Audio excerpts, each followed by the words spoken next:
dakilain, sambahin at purihin po sa ating mga buhay. At of course ay atin din naman na magampanan yung atin pong tungkulin, no, sa ating Panginoong Diyos, sapagkat isa po sa ating tungkulin ang atin pong pagsamba, ang ating fellowship, ang atin pong pagsama-sama upang tayo po ay magpalakasan po, mga kapatid, sa isa't isa. Ngayon po ay dadako po tayo ngayon sa ating pag-aaral. Bago tayo dumako sa ating pag-aaral ay nawa bigyan po natin ng pansin, bigyan po natin ng mahalagang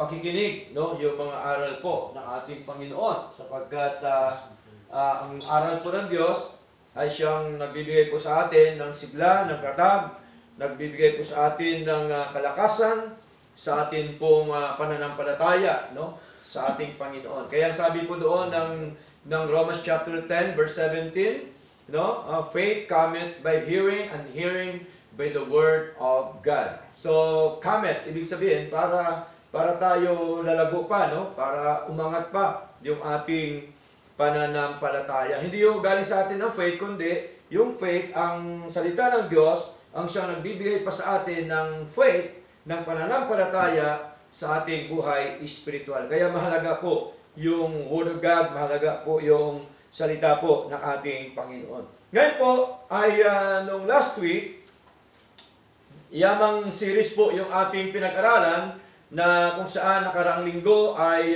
ang paksa na ating pinag-aralan, the important things inside the church, no? Kaya dito pa rin po tayo sa ecclesiology na atin pong mga terminologies po yan. At ngayon po ay sa loob po muli ng church, of course, meron po tayong ginagawa. At ito naman ang ating paksa, order of worship in the New Testament Church. Pag sinabing order, ito po yung kalooban ng Diyos, no, sa ating pagsamba po sa Kanya. Okay? So, New Testament means bagong tipan ng Diyos para sa Kanyang mga tao. Okay?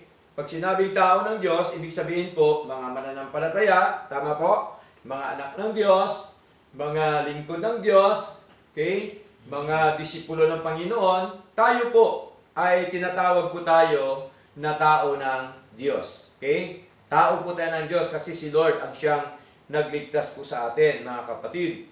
Okay? So, this kind of people were elected, redeemed, and quickened by God. No, tayo ay bilang isang tao ng Diyos, tayo po ay hinirang ng Diyos before the foundation of the world.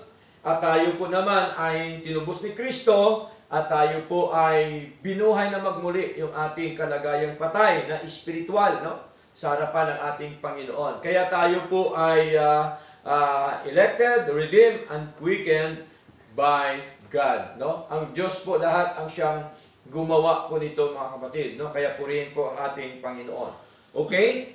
Now, New Testament is our rule, no, of worship and practice in the church. No? Ito kasi atin talagang basihan, no? Pinanindigan yung mga salita po ng ating Panginoon. Dito po tayo, ibig sabihin, ay nananahan, dito po tayo sumasampalataya, dito po tayo ay sumusunod sa sinasabi po ng ating Diyos na buhay. Kaya there are 4 elements of worship inside the church, no? 4 po na elemento sa pagsamba dito po sa loob ng church. Okay? No, ano po 'yon? Kailangan po alam po natin, at hindi po porke pagsamba ay samba na, yun na yan, no? Kailangan naintindihan po natin, naunawaan po natin kung ano po ba ang klaseng pagsamba meron tayo. Tama? At ano ba ang totoong pagsamba sa harapan ng ating Panginoong Diyos na buhay. Okay? Now, number 1 ay tinutukoy po sa banal na kasulatan yung tinatawag po na singing. Kaya po tayo umawit sa Lord. Tama? Okay? Pero yung ating pag-awit, hindi po dahil sa ating emosyon. Tama po? Ito po yung ating pag-awit na gagaling sa ating mga puso para po sa ating Panginoon. Okay?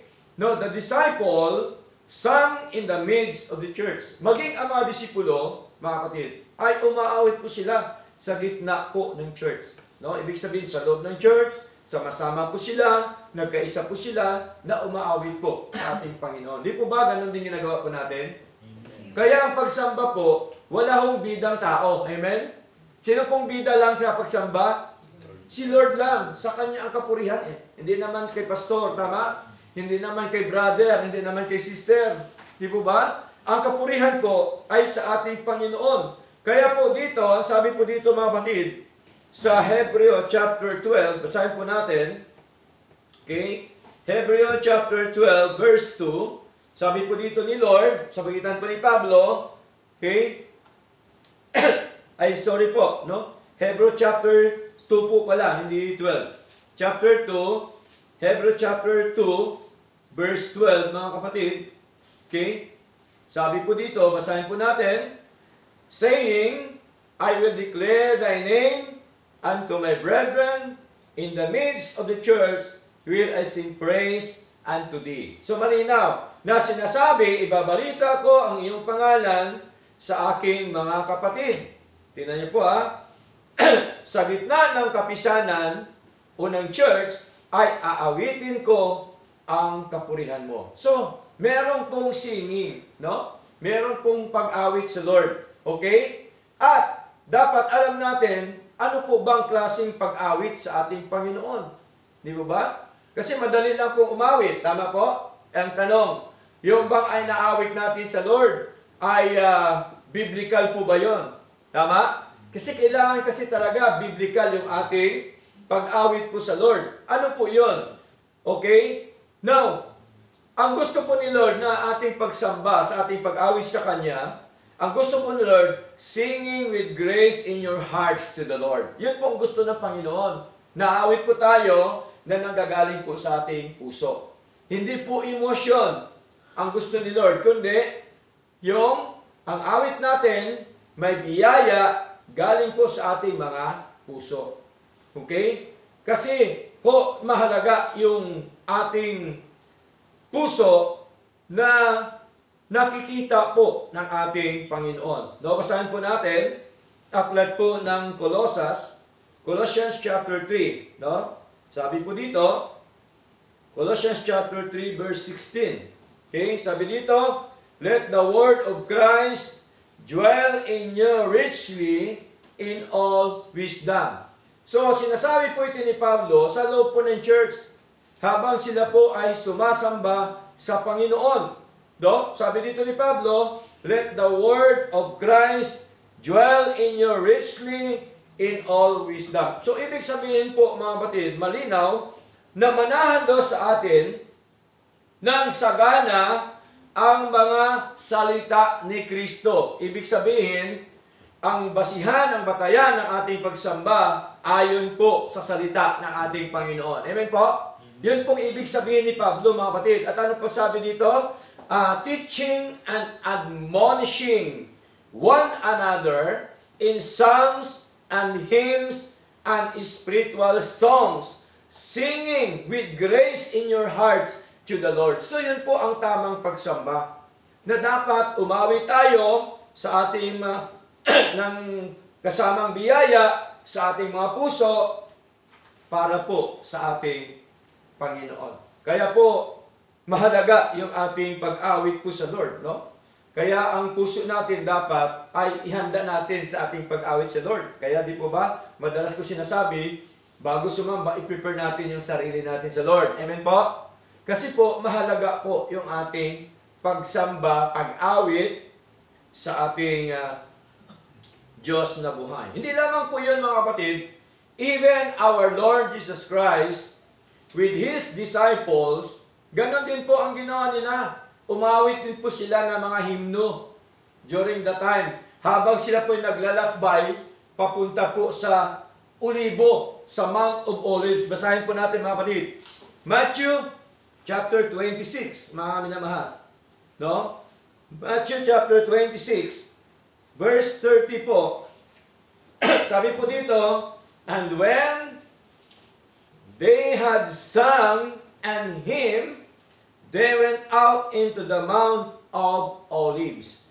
Kung ating babasahin po dito, ang pinakaunang talata hanggang sa 30 ay during the time ng ating Paiso Kristo, nakasama niya yung mga alagad na kung saan sila po ay umawit, no, ng mga himno at sila po ay nagsiparoon sa bundok ng mga olibo. Okay? So, biblical po yung olibo, yung olive. Di po ba? Masarap yung pamprito. Olive oil, di ba? Ginagawang oil po yun eh. Di ba? So, ito po ay makita ho natin, even our Lord Jesus Christ, kumakanta po siya ng himno. Amen? Ang kinakanta ba natin himno? Yes. Kinakanta natin himno, mga kapatid. Bakit pa tayo lalayo? Ito na nga po ang sinasabi ng ating Panginoon.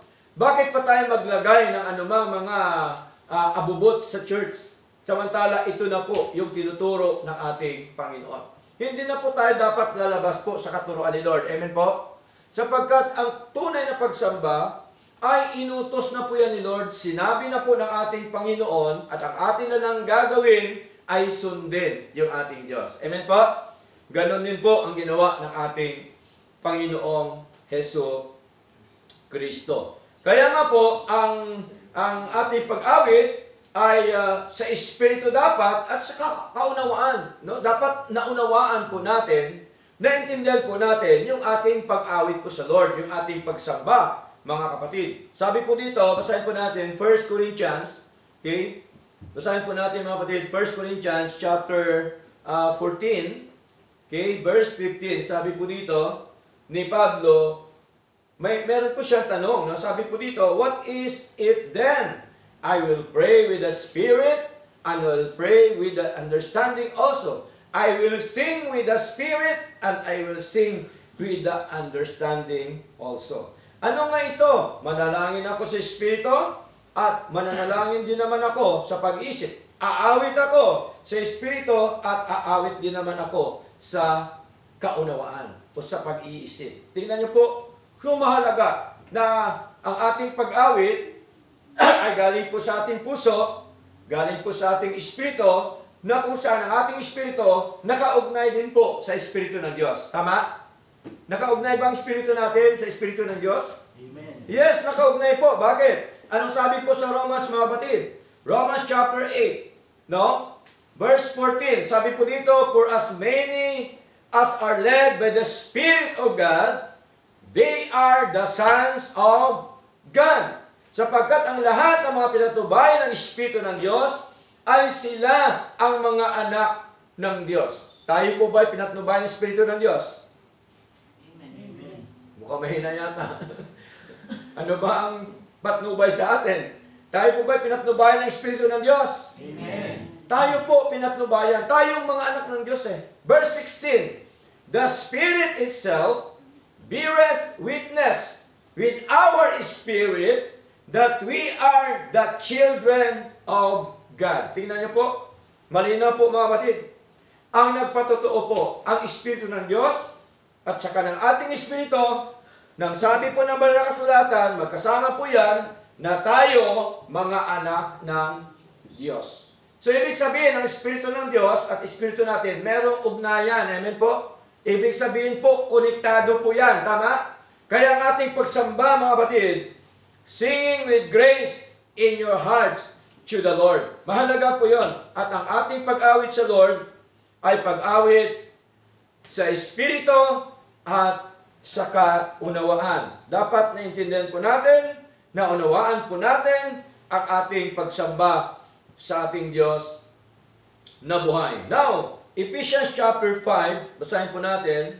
Sabi pa po dito mga kapatid, sa Ephesians chapter 5 na ating binasa kanina, okay, sa ating scripture reading, sabi po dito, sa verse 1 muna, be ye therefore followers of God as their children. Kayo nga'y magsitulad sa Diyos o kasunod ng Diyos na gaya ng mga anak na minamahal. So, required po ba, utos ba ng Diyos na tayo sumunod sa Kanya? Amen. Required po ba ng ating pagsamba ay sambahin siya sa Espiritu katotohanan? Amen. Yes. Sabi malinaw, be ye therefore followers of God. Tayo po ay dapat tagasunod ng ating Diyos, mga kapatid. Kaya pagdating po dito sa verse 19, mga minamahal, ng Ephesians chapter 5, tatalong po tayo kasi mahaba po ito pagbasahin lahat. Sabi po dito sa 19, speaking to yourselves in psalms and hymns and spiritual songs, singing and making melody in your heart to the Lord. Tingnan niyo po, malinaw, no? Na kayo'y mga salitaan o mga usapan na mga salmo, ibig sabihin, umawit kayo, di po ba? Kasi ang pag-awit po natin, meron tayong binibigkas na mga himno, tama?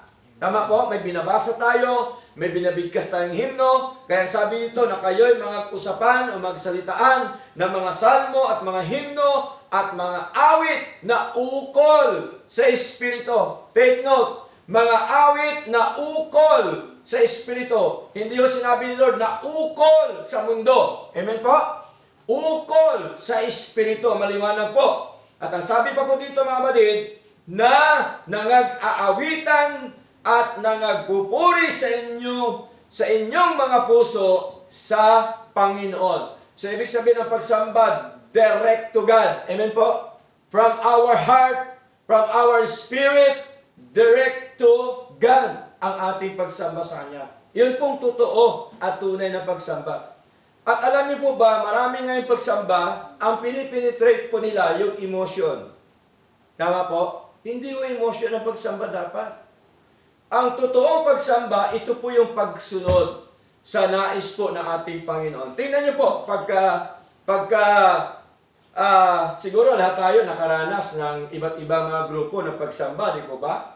O, tingnan niyo po, pag may instrumento, no?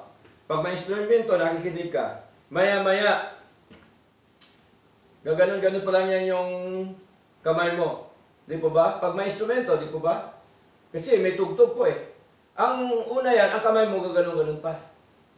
Maya-maya, ang paa mo kasama na yan. Tama po? Maya-maya, gaganon-ganon ka na yan. Kasi po, hinahatak ang iyong emosyon. Tama? Because of instrument. So, ang tanong, totoo ba yung pagsamba? Hindi naman tinuturo ni Lord eh. Di mo ba? Hindi naman tinuturo sa bagong tipan na tayo po ang pagsamba natin ay sumayaw. Tama? Okay? Kasi ang katwiran nila, bakit si David? Kay David lang yon at sa mga Israelita.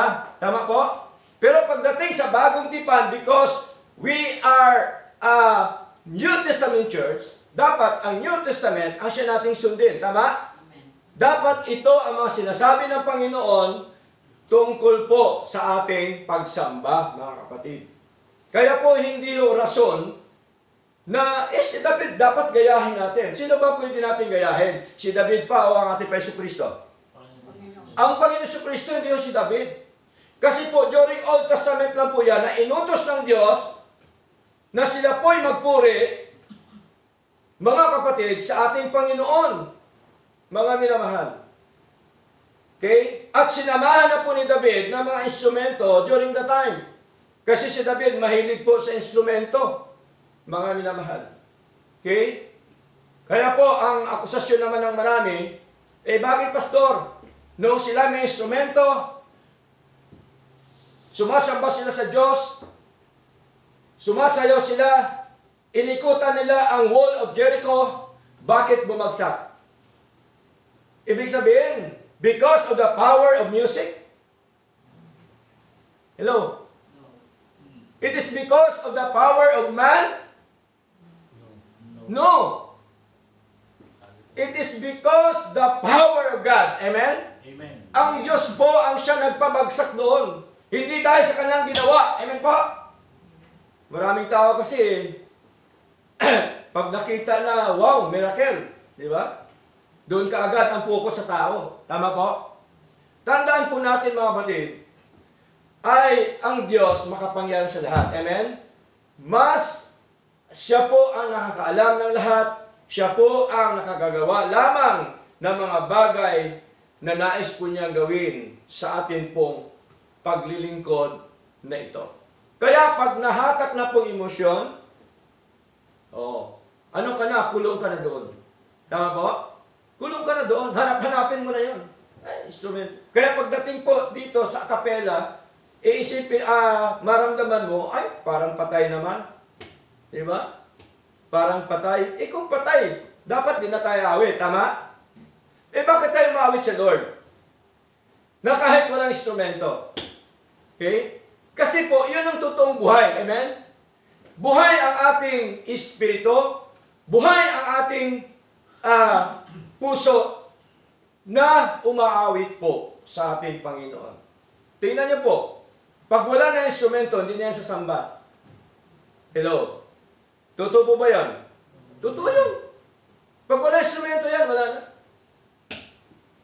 Kasi sa kanila, natanim na sa puso nila, sa isip nila, sa emosyon nila, na ang pagsamba, kailangan may tugtugan.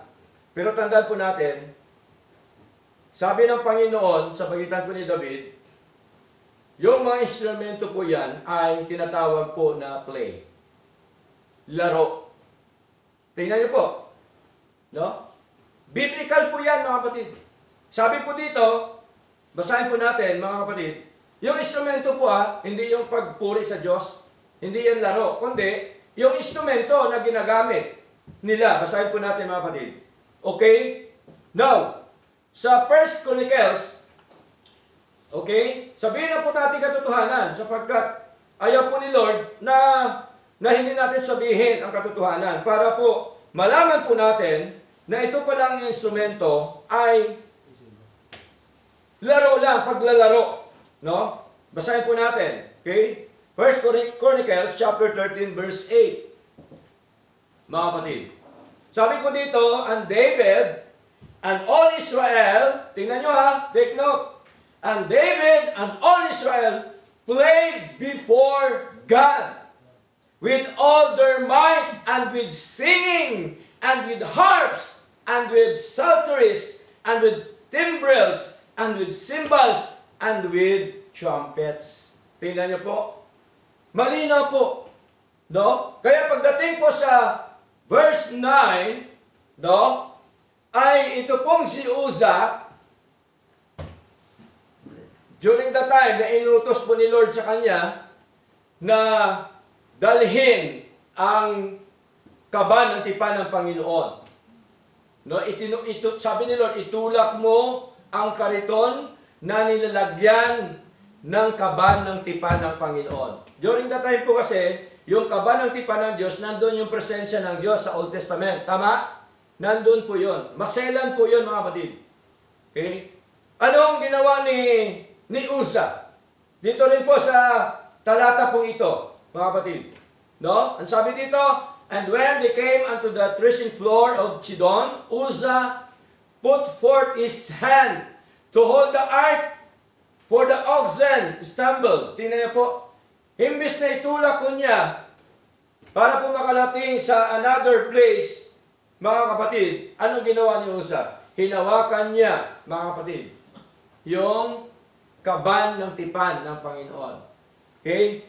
Verse 10, anong sabi? And the anger of the Lord, tingnan niyo po, was kindled against Uza. Tingnan niyo and smote him because he put his hand to the ark. Ito po yung Ark of Covenant, mga kapatid, no? Tipan ng Diyos. And there, he died before God. Ganun po magalit si Lord. Amen po?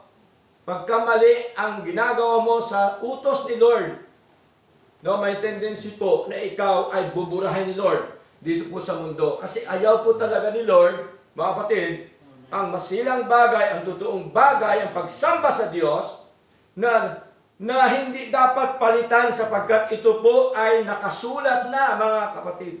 Ito po ay sinasabi na po ng ating Panginoon, mga minamahal. Okay? Maaaring sabihin natin, bakit sila pastor? Di pa, si Lord pa rin ang nakatakda po dyan. Amen po? Wala naman tayong pagkapangyarihan na walisin sila, si Lord lamang po. Tama po? Okay? So, hindi naman po natin pinapanalangin po yan. Pero kasi nakita ho natin na God is not only the God of love. He is also the God of anger. Tama po? Malinaw po yun, mga kapatid. Kaya nga po, ang tungkol po sa ating pagsamba, mga kapatid, ito po ay turo ng ating Panginoon. Okay? Dapat manindigan po tayo kung ano ang sinasabi po ni Lord. Tama po? Okay? So ipalagay natin, tama sila. Okay, may instrumento. Consider natin, tama sila. Pero ang tanong, kumpleto ba sa inuutos ni Lord dito? Kumpleto ba sila? Hindi. Oh, wala silang trompeta. May trompeta ba kayo nakita? Wala. Eh, hindi pa rin sila nakasunod. Tama? Eh, hindi pa rin nakasunod.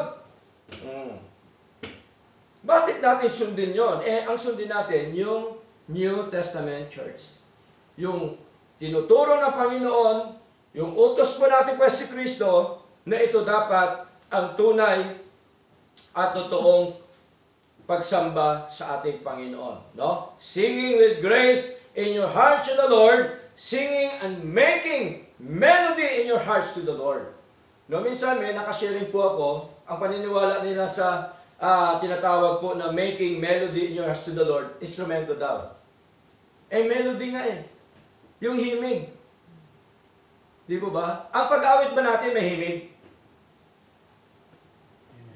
May himig po ba? Yes. Yan po yung pag-awit yung may himig. Hindi instrumento.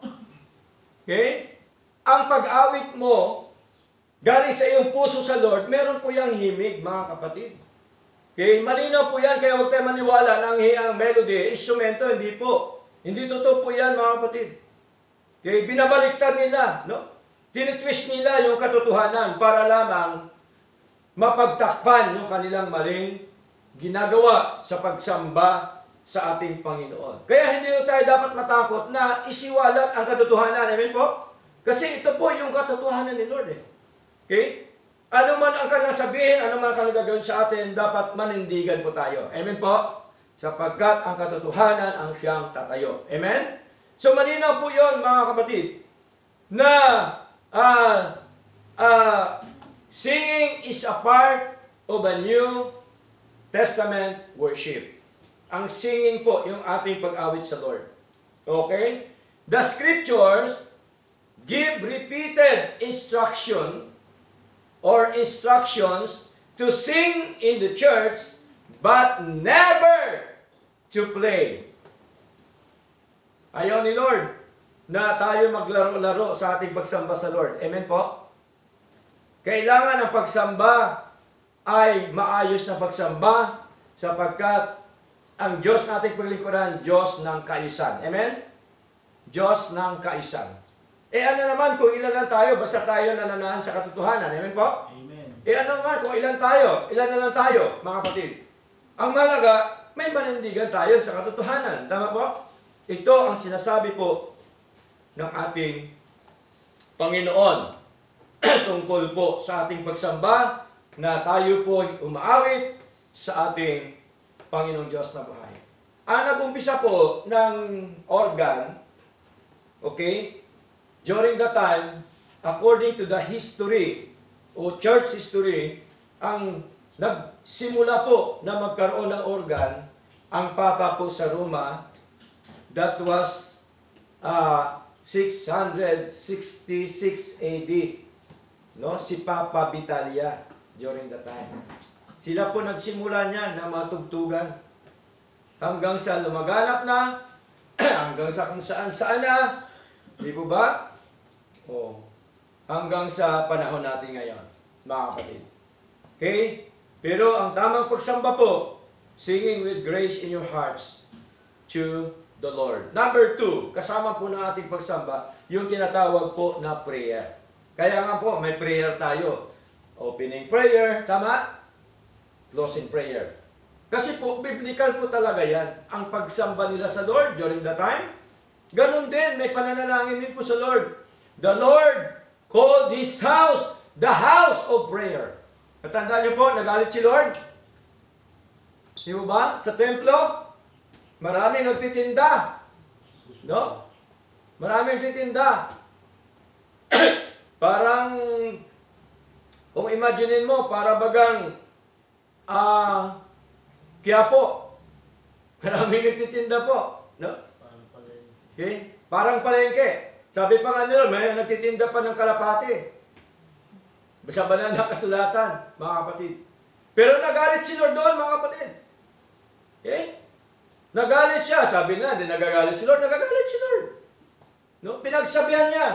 Lahat. Pinagtatanggal niya yung mga nagtitinda roon. Kasi sabi ni Lord, malinaw po, ang sabi po ng ating Panginoon, this house is the house of prayer. Ito, ang templong ito, ang bahay na ito, ay bahay nalanginan. Sabi po ng ating Panginoon. Tingnan niyo po, mga kapatid. So, basahin po natin, mga minamahal, Matthew chapter 21. No? Sinasabi po ng ating Panginoon. Matthew chapter 21, verse 12, up to verse 13. And Jesus went into the temple of God and cast out all them that sold and bought in the temple and overthrew the tables of the money changers. Meron pang sanglaan, meron pang money changer. Diba? Wala kaya doon si Wheeler? Si Cebuana? Diba? Money changer eh. Di ba? Malinaw po. Yung mga table o mga lamesa na kung saan namamalit ng salapi, money changers. Malinaw po. And the seats of them that sold doves. Nagtitinda rin ang mga kalapati. Oh. Tingnan niyo po, mga kapatid. Malinaw po.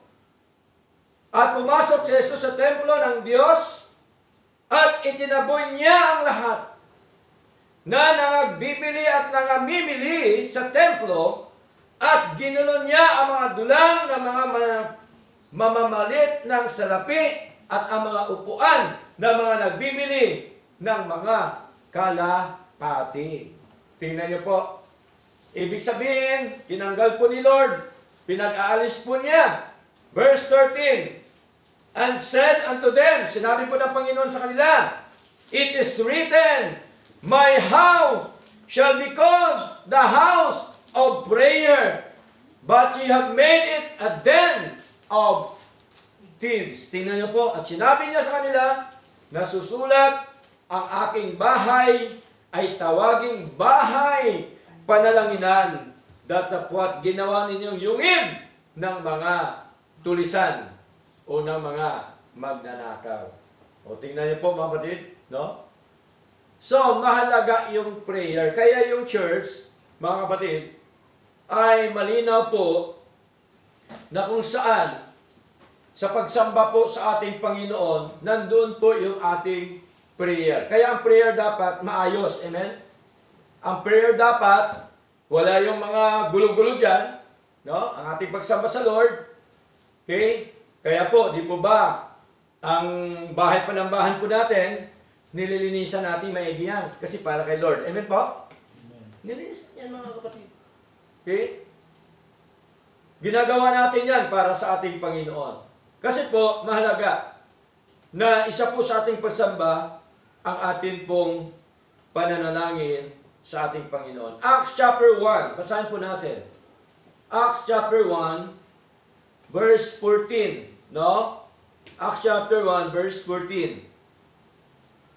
Sabi po dito, ng ating kapatid na Pedro, kasama po mga alagad, kasama mga kapatiran, sila po ay, kung ating babasahin ng buo ang chapter 1, sila po ay nagsama-sama 120 people na mananampalataya ng ating Panginoon. Verse 14 ang sabi, this all continued with one accord in prayer and supplication with the women and Mary, the mother of Jesus, and with his brethren. Sama-sama sila. Saan? Sa church ng Panginoon. Kasama po yung ina ng ating Jesucristo. Ina sa laman. Amen po? Kasi galing po siya, pinanganak siya ni Mary, mga kapatid. Pero lalang siya ng Espiritu ng Diyos. Tama? Okay? So malinaw po na kasama po ng ating pagsamba yung prayer. Kaya ho, hindi talaga pwedeng tanggalin yung prayer sa pagsamba sa Lord. Amen po? Kahit anong pangangaral o anumang mga fellowship, ay hindi po dapat tanggalin yung prayer. Sapagkat ang prayer po ay mahalaga, mga kapatid. Okay? Nagkaisa po sila. Okay? Kaya nga po, di po ba sa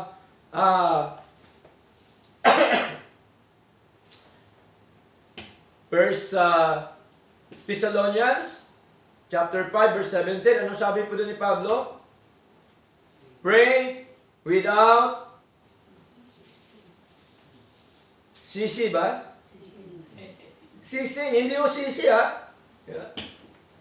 Okay? Pray without ceasing, sabi ni Lord. Manalangin na walang patid. Acts chapter 12, mga kapatid. Basahin po natin, Acts chapter 12. Lahat po ito may mga reference po tayo, may mga nasa banal na kasulatan po na sinasabi po ng ating Panginoon. Hindi po tayo pwedeng gagawa-gawa lamang ng istorya tungkol po sa pagsamba. Okay? Acts chapter 12, verse 5. Ano pong ginawa ng mga nauna sa ating mananampalataya? Sabi dito, mga kapatid, Peter therefore was kept in prison. During that time, nakulong po si Pedro. Tama? Bakit siya nakulong? Dahil sa kanyang paninindigan. Amen po? Dahil sa kanyang pangangaral na mga salita ng ating Panginoon. Di bali na makulong tayo basta sa pangangaral. Di po ba? Gusto ba natin makulong?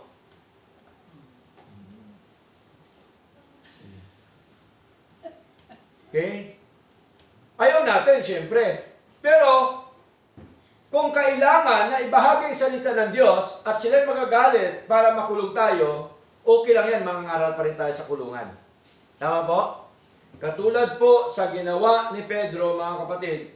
Although, hindi naman natin magawa yan kung walang Diyos sa buhay po natin. Tama po? Pero kung nasa atin si Lord, anong kalooban ng Diyos? Wala po tayong magawa ang malaga. Manindigan tayo. Panghawakan natin ang mga aral po ng ating Panginoon. At ito po ang sinasabi po ng banal na kasulatan sa Acts chapter 12 verse 5. Peter therefore was kept in prison, but prayer was made without ceasing of the church unto God for him. Tingnan niyo po, sino nanalangin yung church? Sino pinalangin nila? Si Pedro. Ang tanong, kung ating pong tuloy-tuloy na basahin ang Book of Acts, ang tanong, nakawala ba si Pedro? Yes. Kapangyarihan pa rin ng Diyos ang siyang umiiral. Tingnan niyo po, mga kapatid. Kapangyarihan pa rin ng Diyos.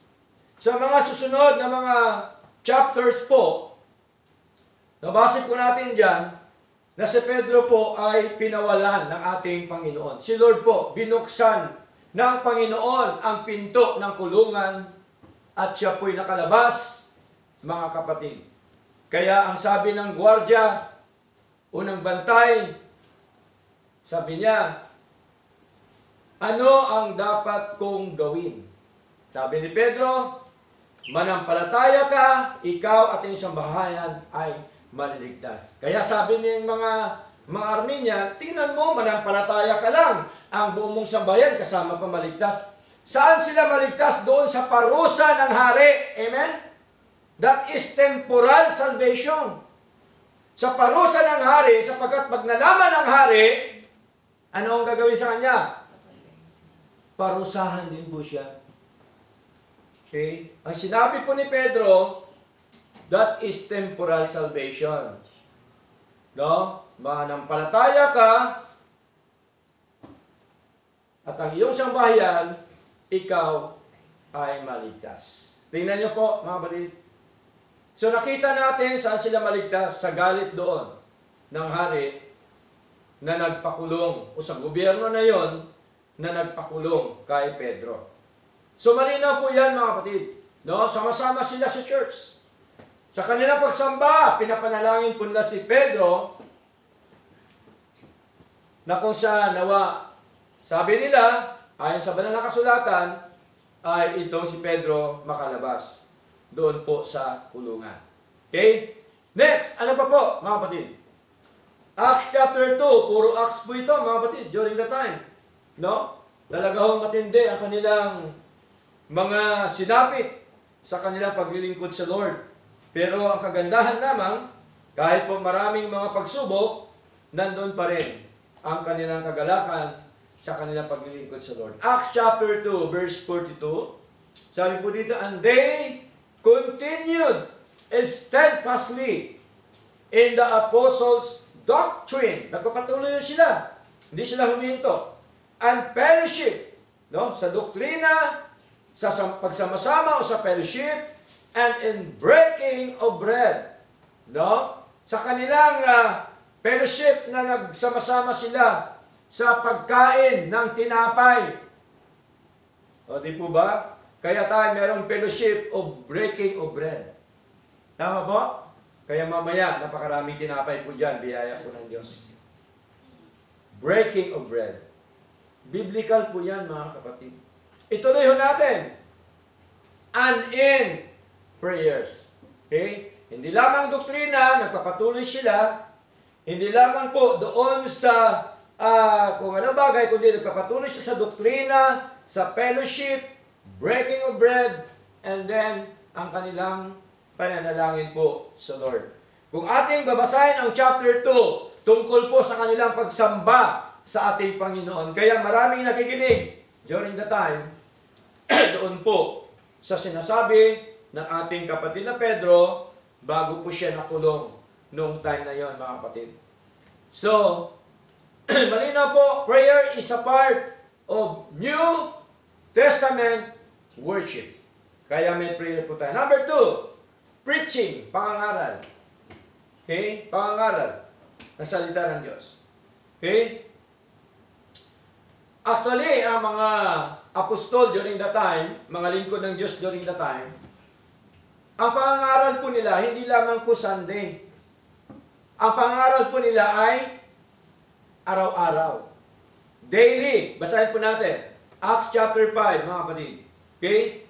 Acts chapter 5, verse 42, mga kapatid. Sabi dito, and daily in the temple, sa church, and every house, bahay-bahay, may mga Bible study, they cease not to teach and preach Jesus Christ. Tingnan po. Sino ang kanilang pinangaral, mga kapatid? Yung ating Panginoong Heso Kristo. Daily in the temple. And every house. Kaya ho, biblical na ang pagsamba, okay, ay merong pagtuturo at pangangaral po ng mga salita ng Diyos. Napakahalaga yung pangangaral at pagturo ng salita ng Diyos. Bakit? Sapagkat dito tayo pinapalago ni Lord. Tama? Dito tayo pinapalago ng ating Panginoon. Dito tayo inaangat ni Lord sa antas ng ating pananampalataya sa Kanya. Kaya mahalaga yung preaching. Kaya ang preaching, hindi yun mawala sa pagsamba sa ating Panginoon. Alam niyo po ba,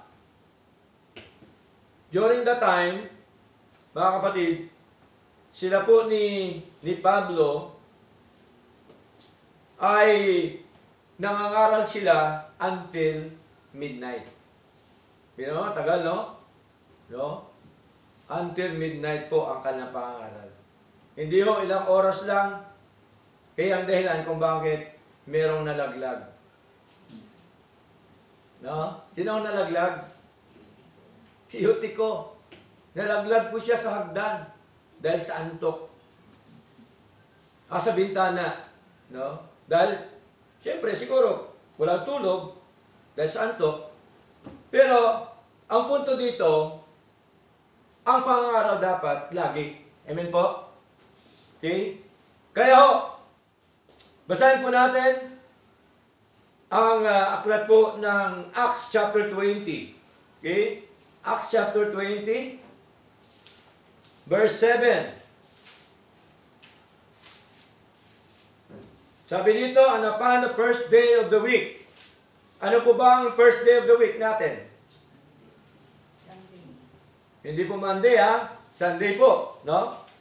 And upon the first day of the week, when the disciples came together, sama-sama ho sila, to break bread, no?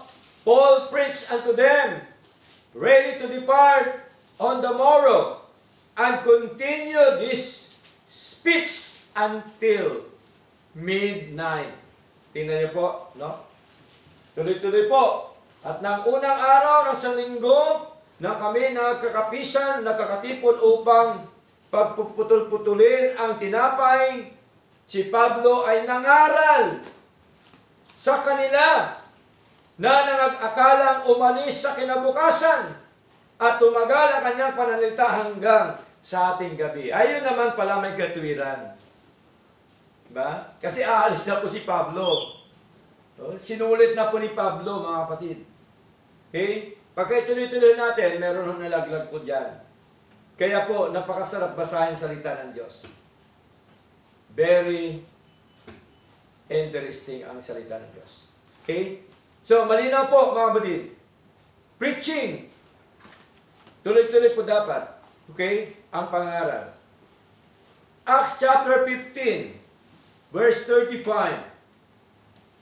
Marami pong talata yan, mga kapatid, sa preaching. Paul also and Barnabas continued in Antioch.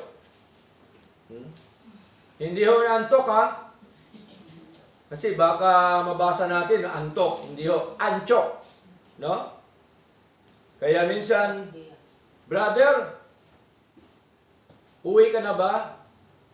Sabi ng isang kapatid, oo, kasi ako ay na-Antioch na eh. Di ba? Teaching and preaching the word of the Lord with many others also. Tingnan niyo po, ang pangangaral, ang pagtuturo, ang pangangaral ng mga salita ng ating Panginoon ay mahalaga. Nagpapatuloy yun sila, mga kapatid. Tuloy-tuloy ang kanilang pakikinig ng mga salita ng Diyos. Okay? Tandaan po natin, kahit sino mag-preach dapat, magpasakop tayo sa Lord. Amen? Magpasakop tayo. Kahit sino man yan, basta nilagay ng Diyos dyan, dapat paniwalaan natin yung salita po ng ating Panginoon. Hindi po pagka wala si pastor, ayaw nang makinig. Di ba? Maraming gano'n, no? Pagka hindi si pastor mag-preach, ayaw na. Hindi po gano'n, mga kapatid. Okay? Sa pagkatandaan po natin, tayo lahat tinuturuan ni Lord. Amen? Wala hong magaling po sa atin. Si Lord lang ang magaling sa buhay po natin. Okay? So malinaw po yan na tuloy-tuloy ang pangaral ng salita ng Diyos at ang response naman dapat ng mga kapatiran ay ito. Meron dapat response sa ating pagkikinig. Ano po yun? Acts chapter 17. No? Acts chapter 17. Verse 11. Anong sabi po dito ni Pablo? Sa mga taga-Berea, kinumpir po niya. Sa mga taga-Thessalonica. Sabi po dito sa Acts chapter 17 verse 11, these were more noble than those in Thessalonica. Ngayon lalong naging mararangal ang mga ito kaysa mga taga-Thessalonica. Sino tinutukoy po niya mararangal? Yung mga taga-Berean church. Sabi po dito, in that they received the word with all readiness of mind. Tingnan niyo po, tinanggap nila ang mga salita ng may buong kahandaan sa kanilang isip. Kaya po, ang pagsamba, may kahandaan po yan. Amen po? May kahandaan po, mga kapatid. Okay? Inanda dapat natin ating sarili. At ang sabi ko dito, and search the scriptures daily, whether those things were so. Tingnan niyo po, mga kapatid. Malinaw. Hindi lamang sila hinahanda ang kanilang kaisipan sa kanilang pakikinig ng salita ng Diyos, kundi sinisiyasat pa nila ang mga kasulatan araw-araw kung tunay nga, kung totoo nga ang mga bagay na pinangaral po ni Pablo during the time. Kaya dapat meron tayong counter doon sa salita ng Diyos. Tama po? Kaya dapat, mga kapatid, siyasatin natin. Alamin natin. I-search po natin kung totoo po ba ang pinapangaral ni Pastor sa inyo. Amen?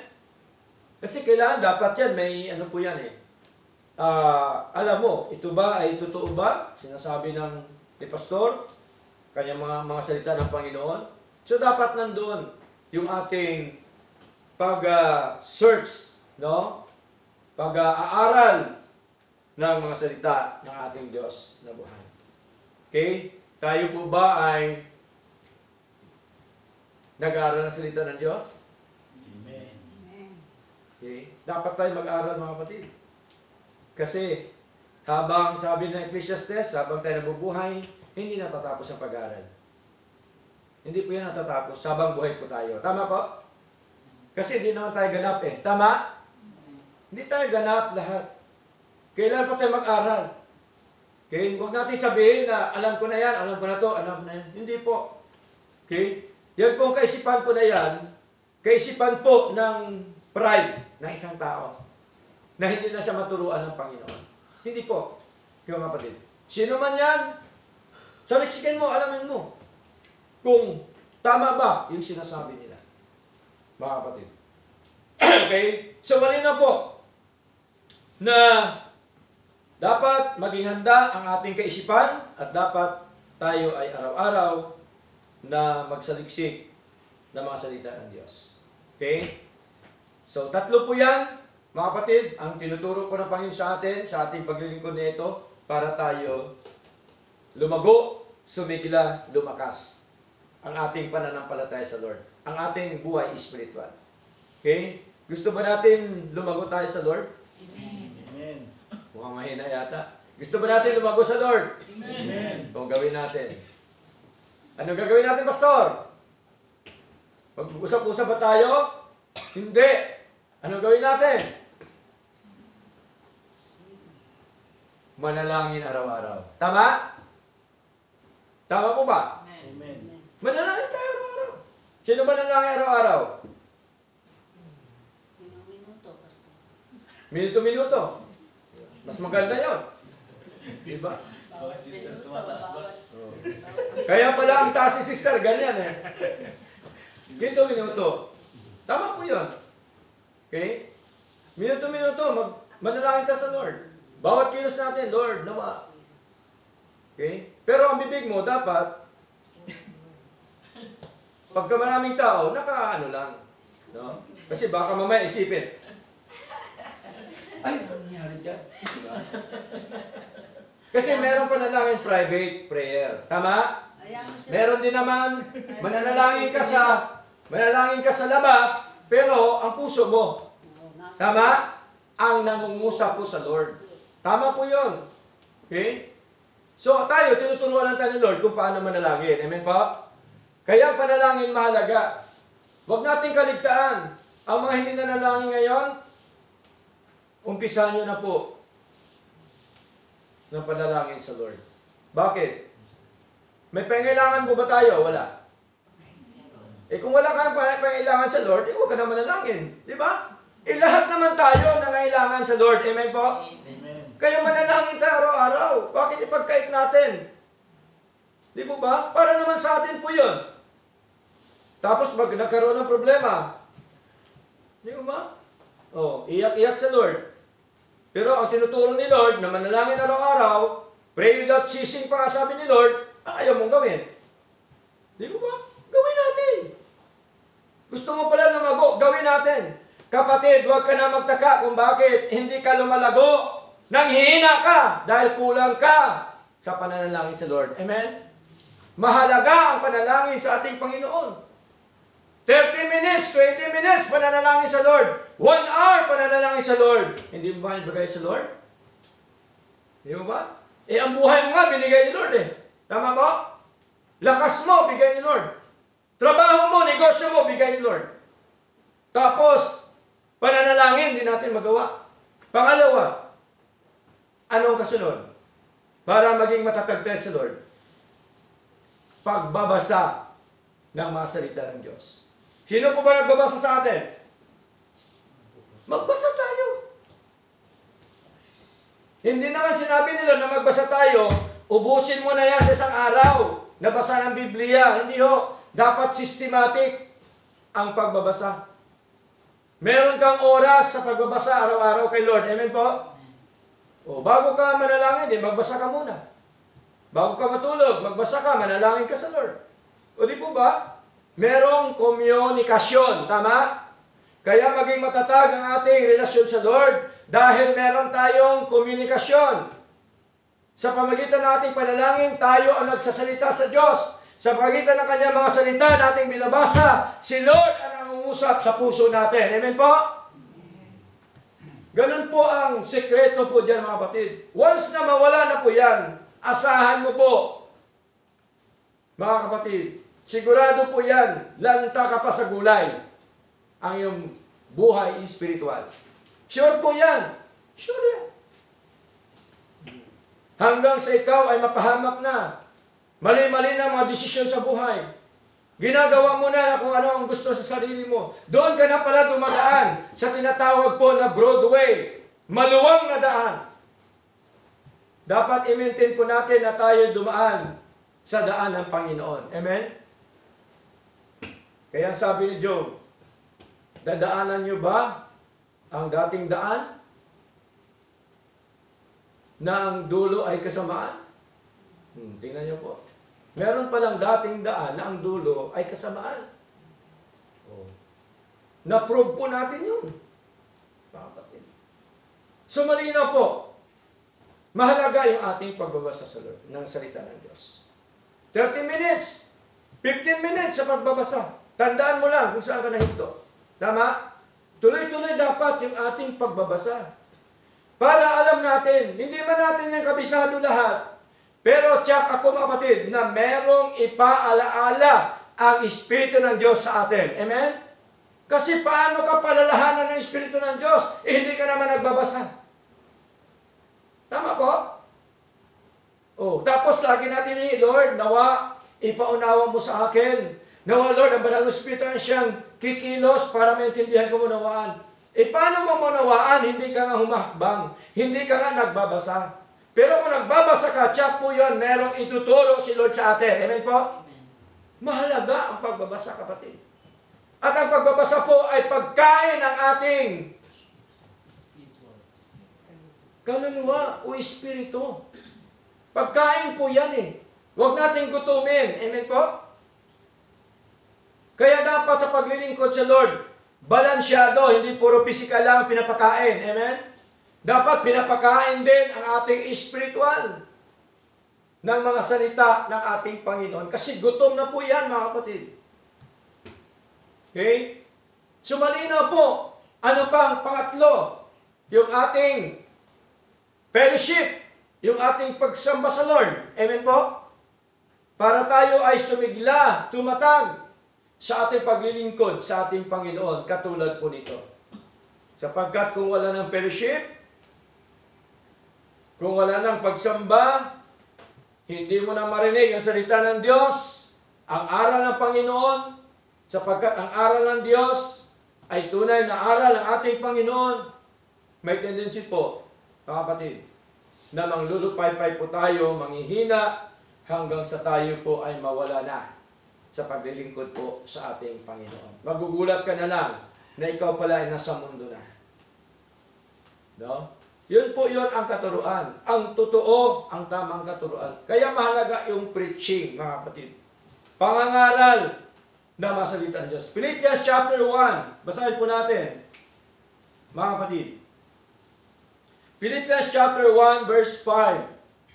Sabi dito, for your fellowship in the gospel. Sabi po ni Pablo sa church ng Filipos, for your fellowship in the gospel from the first day until now. Sila po, Mga kapatid, lagi po sila nagsama-sama because of the gospel of God. Nagpapalakasan po sila, mga kapatid.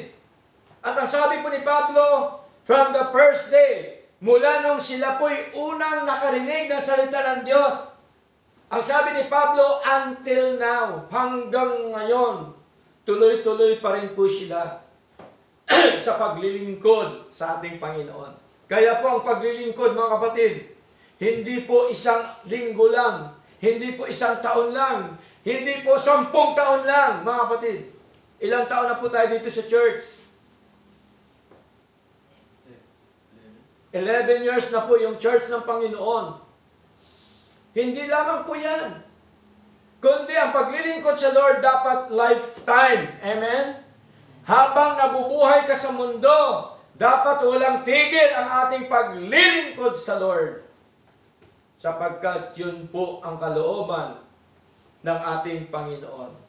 Kaya ang sabi po ni Pablo sa church ng Pilipos, for your fellowship in the gospel from the first day until now. Sila po'y nagpapatuloy, ibig sabihin, sa kanilang paglilingkod sa Lord. Pang-apat, mga kapatid. Number 1, singing sa ating pagsamba sa Lord. Pangalawa, prayer. And then number 3, preaching. Number 4, no?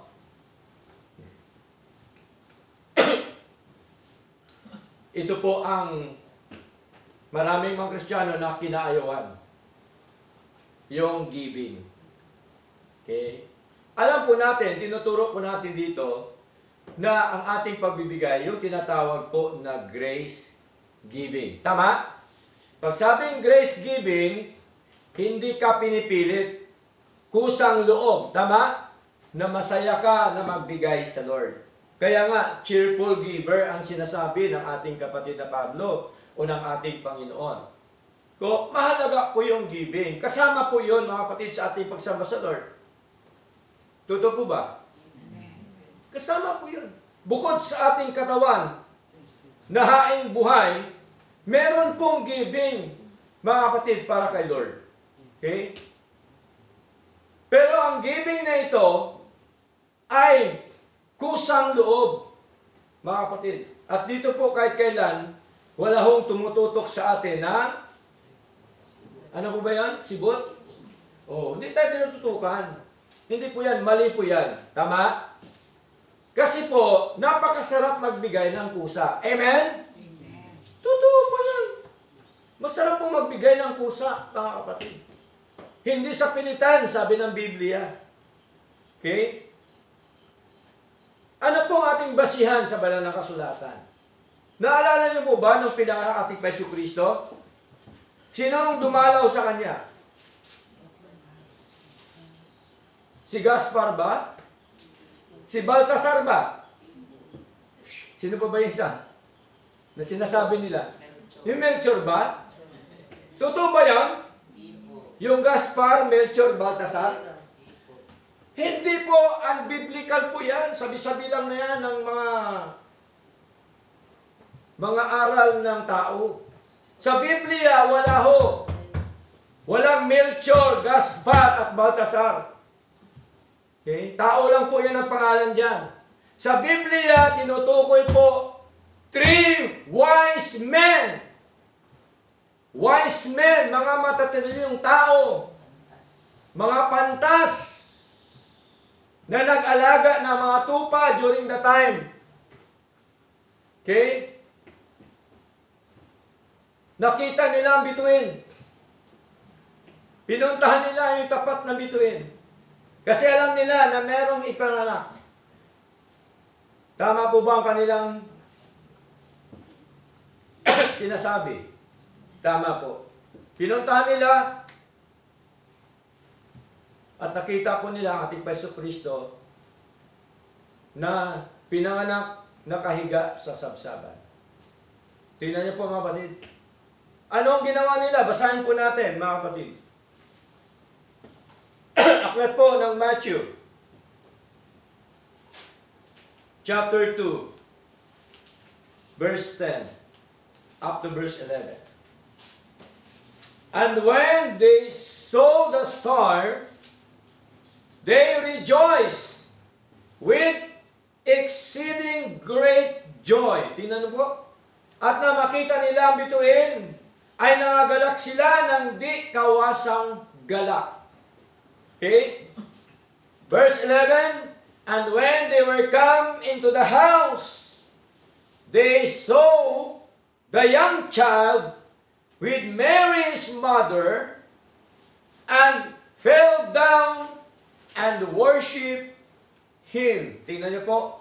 Nung nakita ang ating Panginoon Kristo, sila po'y lumuhod, yumuko, at sinamba siya. Take note, hindi o si Maria ang sinamba. Amen? Ang sinamba, ang anak ng Diyos, ang ating Panginoong Heso Kristo. Mga kapatid, malinaw po. Ano ba po ang kanilang ginawa sa kanilang pagsamba?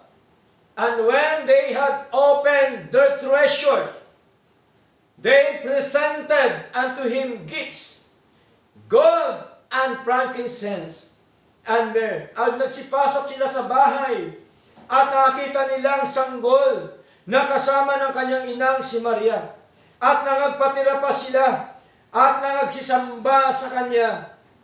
Sinong Kanya? Sa ating Panginoon. At pagkabukas nila ng kanilang kayamanan, ay inihandog nila sa Kanya ang mga alay na ginto at kamangyan at mira. Ang tanong, naghanap po ba si Lord sa kanila, sa kanilang ihandog? Of course, kung anong meron sila, yun ang kanilang hinandog. Amen po? Kaya nga po, tayo ganun din. Kasama po yan sa ating pagsamba sa Lord. Amen po? Yung ating pagbigay sa ating Panginoon. Alam po ba, mas mapalad tayo na nagbigay. Amen? Bakit tayo mapalad na nagbigay? Sabi po sa Acts, it is more blessed to give than to receive. Bakit mapalad ang nagbigay? Kasi meron siya. Amen? Meron siyang ibigay eh. Kaya mapalad, sabi ni Lord. Binigay ni Lord sa iyo. Ang biyaya na yan, meron ka rin ibigay sa Lord. Amen po? Tandaan po natin, ang binibigay natin sa pagsamba, hindi po ibinigay kay pastor, kundi sa Lord. Amen? Kasama po yan ng ating pagsamba sa Diyos. Mga minamahal. Kaya po, ano man yan ang estado ng pastor o namumuno sa church, siya man po ay may kaya o wala, dapat hindi nakapokus doon ang isip natin. Amen? Tama po? Dapat ang nakapokus ang isip natin kung ano ang sinasabi ng banal na kasulatan. Di po ba? Kasi may mga mananampalataya, ay hindi ako magbigay kasi si pastor, okay naman, maganda naman yung katayuan. Di ba? Ay, magbigay ako kay pastor kasi kawawa naman si pastor. Wala namang pera, wala namang kinikita yan. Hindi doon yun. Hindi dapat tanggalin mo yan sa puso mo, motibo mo. Kaya ka nagbigay dahil utos ng Diyos, amen? Dahil gusto ng Panginoon. Di po ba? So malinaw yun. Kaya ang sabi ko dito sa 2 Corinthians, mga kapatid, meron pong binabanggit ang ating Panginoon. 2 Corinthians chapter 9, verse 5. Sabi dito, therefore I thought it necessary to exhort the brethren. No? Tingnan niyo po, tagubulinan daw ang mga kapatiran, that they would go before unto you, and make up beforehand your bounty, whereof ye had noticed before, that the same might be ready as a matter of bounty, and not as of covetousness. Iniisip ko nga kailangang ipamanhik sa mga kapatid na mga unang pumariyan sa inyo, at ihanda agad ang inyong abuloy o kaloob na ipinangako ng una, upang ito'y maihanda na gaya ng abuloy o kaloob, at hindi gaya ng sapilitan. Kaya ang pagbibigay, hindi sa pilitan. Amen? Ang pagbigay, dapat kusa. Galing sa puso. Mga kapatid. Verse 6. And this I say, he which soweth sparingly shall reap also sparingly. And he which soweth bountifully shall reap also bountifully. Datapat sinasabi ko, ang nagasik ng bahagya ay mag-aani namang bahagya na. At ang nangagasik ng sagana ay mag-aani naman ng sagana. Tamang sabi ni Lord, kung anong itinanim, siya yung aanihin. Pwede po ba mag-ani ang walang itinanim? Wala po, malabo po yan. Malabo pa yan sa sabaw ng pusit. Mga kapatid, dandahan po natin yan. Malabo po yan. Wala kang aanihin, Chuck. Bakit? Wala kang itinanim. Di po ba? Parang si Juan, tamad lang yan. Nakahiga ng ganon. Ay, kailan kaya ito malaglag yung bayabas? Aabutin na lang ang bayabas. Nakahiga lang. Naghihintay. Tuloy, inunahan siya ng ibon. Nagutom siya. Diba? Kaya mahalaga ng prinsipyo ng Diyos, dapat alam po natin. Amen po? Ito po kasi ang prinsipyo ng Diyos, hindi ko ito prinsipyo. Bakit po ito pinapangaral ko? Hindi po para ako yumaman. Amen? Kundi para tayong lahat pagpalain ni Lord. Amen po? Yan po ang katotohanan, mga kapatid. Kaya ang sabi dito sa verse 7, every man according as he purposeth in his heart. Tingnan niyo po. Ayon daw sa layunin ng iyong puso, unais ng iyong puso, so let him give, not grudgingly or of necessity, for God loveth a cheerful giver. Malinaw po. Magbigay ang bawat isa ayon sa ipinasya na kanyang puso. Tingnan niyo po, kapasyahan ng puso natin. Kaya nga po ang pagbibigay dapat galing sa puso. Kasi po, kapasyahan po mahalaga, mga kapatid. At ang sabi pa po dito, huwag mabigat sa loob. Kaya po, ang pagbibigay dapat hindi mabigat sa loob. Amen po? Okay? Kapatid, kapag tayo nagbibigay na mabigat sa loob, huwag na lang tayo magbigay. Amen? Okay? Hindi dapat mabigat sa loob, mga minamahal. Ano pa? O dahil sa kailangan. No? Tayong lahat may pangailangan naman. Amen po? Pero tandaan po natin, yung ating pagbibigay, kasama po yan ng ating pagsamba sa ating Panginoon.